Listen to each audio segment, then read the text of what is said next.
Hello bachcho, let's see this question. The question says select the correct statement. Option A, NH3 has higher bond dipole than NF3. B, CCl4 is polar molecule. C, SF4 is polar molecule. D, IF7 is polar molecule. So इस question में हमारे पास कुछ statements दी हुई है और हमें बतानी है उनमें से करेक्ट स्टेटमेंट कौन सी है, राइट? तो हमारी जो फर्स्ट स्टेटमेंट है वो हमसे ये कह रही है कि जो अमोनिया है NH3 इसका ये has higher bond dipole than NF3। ठीक है, इसका जो बॉन्ड डाइपोल है वो NF3 से ज्यादा है। ठीक है, सो देखो अगर हम देखें NH3 और NF3, सो NH3 और NF3 दोनों के ही केस में अगर हम दोनों का ही शेप देखें तो कैसा होता है, ये दोनों ही होते हैं पिरामिडल शेप के, राइट? ये दोनों होते हैं पिरामिडल शेप के। अब अगर हम डाइपोल मोमेंट की बात करें तो NH3 के केस में ये होता है, NH3 का डाइपोल मोमेंट जो होता है ये होता है 1.46 d बाय, एंड दैट ऑफ NF3 जो हमारा डाइपोल मोमेंट है NF3 का ये होता है 0.24 d बाय, राइट? सो दैट मीन्स यहाँ से देखो हमें क्या पता चल रहा है कि जो डाइपोल मोमेंट है अमोनिया का ये ज्यादा है as compare to dipole moment of NF3। तो अब ऐसा क्यों है ये देखते हैं। क्योंकि अगर हम इनका स्ट्रक्चर ड्रॉ करें, अगर हम अमोनिया की बात करें तो अमोनिया में हमारे पास है 3 हाइड्रोजन जो नाइट्रोजन से अटैच है, और यहाँ पे इनके पास एक होगा क्या, एक इनके पास हो जाएगा लोन पेयर, राइट? इस तरह से एक लोन पेयर होगा। वहीं अगर हम NF3 का स्ट्रक्चर देखें, so here also there will be nitrogen attached with 3 fluorine atom and a lone pair will be there, right? अब यहाँ पे जो NH3 है इसमें हमारा nitrogen is the electronegative element, तो यहाँ से ये क्या होगा, इनके पास होंगे पार्शियल पॉजिटिव चार्ज, और जो हमारा नाइट्रोजन है इनके पास है पार्शियल नेगेटिव चार्ज। तो अगर हम डाइपोल मोमेंट की बात करें, so as we all know that dipole moment has direction also, it is a vector quantity, so it has magnitude as well as the direction. तो यहाँ पे जो डाइपोल मोमेंट का डायरेक्शन होगा that will be like this. ठीक है, hydrogen से nitrogen की तरफ जाएगा बॉन्ड पेयर का, और वहीं अगर हम बात करें यहाँ पे ये किस तरह से होगा, ये जाएगा टुवर्ड्स द लोन पेयर। ठीक है, तो अब यहाँ पे NH3 के केस में, जो हम NH3 के केस में बात करें तो यहाँ पे जो बॉन्ड पेयर और लोन पेयर इन दोनों का ही जो डायरेक्शन है ये कैसा है, सेम है।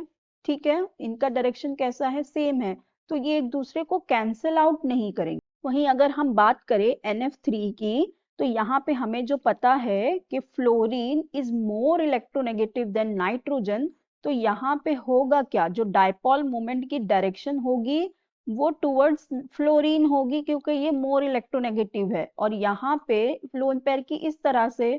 तो अब ये जो लोन पेयर है और बॉन्ड पेयर है इनकी डायरेक्शन कैसी हो रही है, अपोजिट हो रही है। अब डायरेक्शन अपोजिट है so they will cancel out each other, right? तो यहाँ पे इसलिए इनकी जो डाइपोल मोमेंट है वो कम हो जाती है एज कंपेयर टू NH3। सो जो हमारा डाइपोल मोमेंट होता है NH3 का that will be more than dipole moment of NF3. So this statement is absolutely right.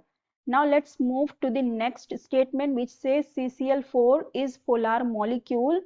So अगर हम बात करें CCl4 की, right, we have CCl4। अब CCl4 में हमारे पास जो सेंट्रल एटम है वो कौन है, हमारा कार्बन है। तो अब अगर हम इसके Z की वैल्यू निकाले तो कार्बन के वैलेंस शेल में होते हैं 4 इलेक्ट्रॉन, और यहाँ पे इसके पास अटैच है 4 मोनोवेलेंट क्लोरीन एटम, राइट? और कोई भी चार्जेस नहीं है, divide by 2, so that means 8 by 2, so it will be 4। अब इसके Z की वैल्यू 4 है, that means it will show sp3 hybridization, right?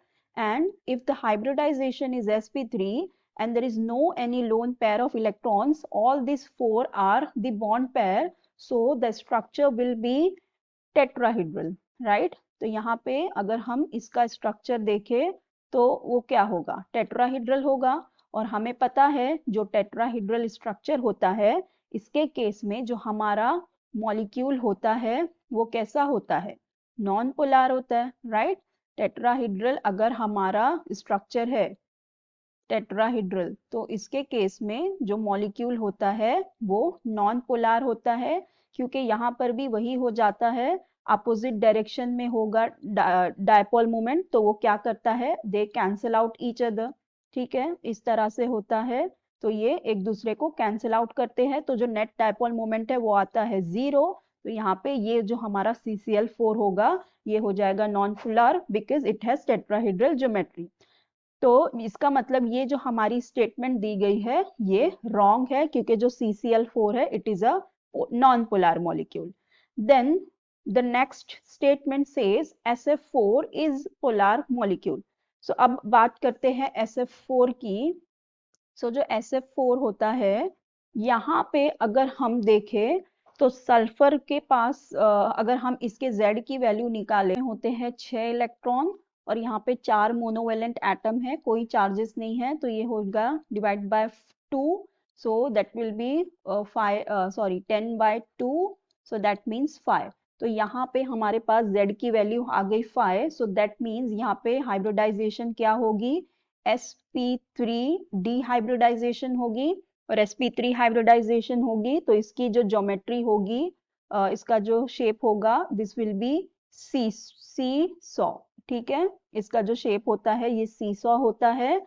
और यहाँ पे हमारे पास 5 में से देखो 4 बॉन्ड बनाए हुए हैं, तो बॉन्ड पेयर 4 है और एक हो जाएगा हमारे पास लोन पेयर, राइट। तो अगर हम इसका स्ट्रक्चर देखें तो ये कुछ इस तरह से होगा कि इसके पास इस तरह से 4 फ्लोरीन के एटम होंगे और एक होगा लोन पेयर, राइट। तो अब देखो यहाँ पे एक लोन पेयर है, तो हमें पता है कि जब एक लोन इवन नंबर में, सॉरी, जब हमारे पास ऑड नंबर में लोन पेयर होते हैं, ठीक है, ऑड लोन पेयर प्रेजेंट होते हैं, सो वो कंपाउंड जो होता है वो क्या होता है, पोलर होता है, राइट। तो हमारा जो SF4 होगा ये कैसा हो जाएगा, पोलर होगा, क्योंकि इसके पास एक लोन पेयर है, ऑड नंबर में लोन पेयर है, और जब इवन नंबर में लोन पेयर होते हैं तो हम VSEPR का स्ट्रक्चर के बेस पे उसको डिसाइड करते हैं, राइट। तो यहाँ पे मतलब हमारा जो SF4 है ये पोलर है, तो ये स्टेटमेंट बिल्कुल ही राइट है। नेक्स्ट है हमारे पास IF7 इज पोलर मॉलिक्यूल। अगर हम IF7 की बात करें तो जो IF7 होता है ये एक बहुत ही कॉम्प्लिकेटेड स्ट्रक्चर होता है, ठीक है। इसकी जो अगर हम ज्योमेट्री निकालने जाएंगे तो ये क्या आ जाएगी, यहाँ पे आयोडीन हमारा सेंट्रल एटम है, इसके पास होते वैलेंस शेल में 7 इलेक्ट्रॉन और इसके पास बॉन्ड कितने से किया हुआ है, 7 फ्लोरीन, तो ये हो जाएगा 14/2, सो दैट मीन्स 7, राइट। तो यहाँ पे इसकी हाइब्रिडाइजेशन क्या आ जाएगी, sp3d3 आ जाएगी, ठीक है, यहाँ पे इसकी हाइब्रिडाइजेशन हो जाती है sp3d3 हाइब्रिडाइजेशन। और अगर हम इसका शेप देखें तो ये होता है pentagonal bipyramidal, right, pentagonal bipyramidal. और यहाँ पे देखो 7 आई है हमारे पास Z की वैल्यू और 7 बॉन्डेड फ्लोरीन है, तो इसका मतलब ये सातों ही कैसे है, बॉन्ड पेयर है, तो यहाँ पे एक भी लोन पेयर नहीं होगा।